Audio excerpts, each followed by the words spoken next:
IPL 2024 tournament रे शनिवार Punjab Kings को 21 रन रे हराई प्रथम विजय हासिल करछि लखनऊ सुपर जायंट्स। टॉस हारी बैटिंग करथिबा सुपर जायंट्स 8 विकेट हराई 169 रन करथिला।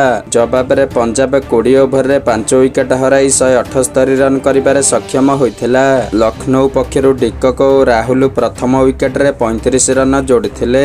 गोटिए पटरु डिकक इनिंग्स संभाळिथिबा बेले अन्य पटरु विकेट पतन घटिथिला। मार्कस स्टोइनिस 2टी छक्का 19 रन करी पाविलियन फेरिथिले। तेबे अधिनायक रहिथिबा निकोलास पुरण चमत्कार बैटिंग करिबा सह चतुर्थ विकेट रे 47 रन जोड़िथिले। आउट हेबा पूर्वरु डिकक 38 बॉल खेली 5टी चौका और 2टी छक्का सहायतारे 54 रन करथिले। निकोलास पुरण विस्फोरक बैटिंग करिबा सह 3टी लेखाई छक्का और चौका सह 21 बॉल खेली 42 रन करथिले एवं शेष आड़कू कुणाल पांड्या द्रुत 43 रन करथिले। पंजाब किंग्स पक्षरु सैम करन 3टी विकेट नेथिबा बेले अर्शदीप सिंह 2टी लेखाई विकेट नेथिले एवं कागिसोर राबाडा और राहुल चहर गोटाई लेखाई विकेट नेथिले। पंजाब किंग्स पक्षरु शिखर धवन और जॉनी बेयरस्टोक प्रथम विकेट रे 102 रन जोड़िथिले। एबे उभय खेलाड़ी आउट हेबा परे पंजाब इनिंग्स लाइनच्युत होइथिला।